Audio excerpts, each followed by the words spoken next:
Kot je uvodoma povedal župan občine Brežice Ivan Molan, proračun za leto 2019 temelji na nekaterih novih izhodiščih.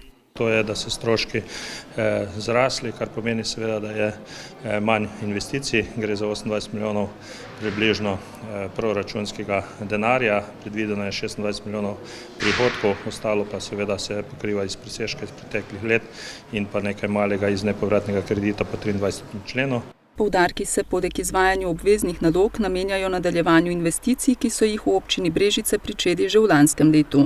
Tu gre za Trdinovo, ureditve okoli pokopališča, potem v Šentlenatu, v Črnici, Pločnike in pa na Veliki dolini in pa seveda stari brežiški most, ki praktično zahteva tudi največ sredstev, okoli 700 tisoč evrov.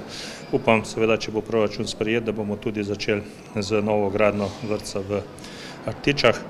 Seveda prav tako pa naj povem, da približno je za 9 milijonov vseh investicij, ki so razpršene praktično po vseh krajevnih skupnosti oziroma po celi občini Brežice. Kot dodaja Molan, gre za proračun, ki vsebuje veliko manjših naložb in bo posegal na vsa področja.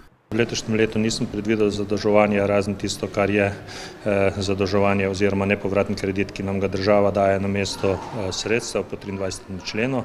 Tako da zadolževanje ni, kar pomeni seveda, da celo zadolževanje zmanjšujemo za 700 tisoč, kajti letno odplačamo približno 1 200 000 kreditov, v letošnjem letu je pa tega nepovratnega kredita 500 tisoč, kar pomeni, da skoraj 700 tisoč bi se zmanjšala obveznost občine Brežice. Člani občinskega sveta občine Brežice so na seji odločili, da je predlog odloka o proračunu občine Brežice za leto 2019 primeren za nadaljnjo obravnavo, zato bo v javni razpravi do vključno 9. aprila. V kateri bojo lahko dali tako odbori, svetniki in pa tudi občani še pripombe in potem seveda na osnovi pripomb je potrebno pripraviti usklajen proračun, ki ga bo upam potrdil občinski svet, to je pa teoretično glede na roke možno šele nekje v prvi polovici maja.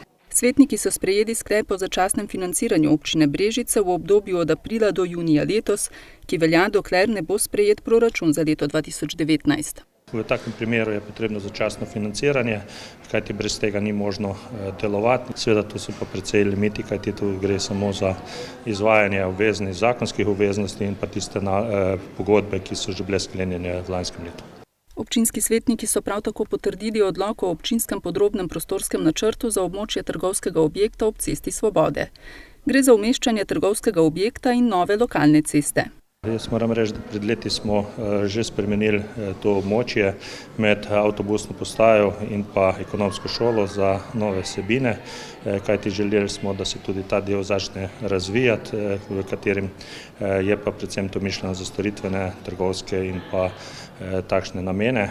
Zdaj se je dobil prvi investitor, ki to želi graditi in danes nam predlaga sprejetje OPPN-ja, kjer se bojo določili, kako naj bi ta ureditev bila. Na seji so potrdili tudi predlog spremembe občinske meje med občinama Brežice in Kozje, iz dnevnega reda pa so umaknili točko o kadrovskih zadevah in imenovanjih, saj se niso želeli opredeliti glede mnenja k imenovanju ravnatelja vrtca Mavrica Brežice.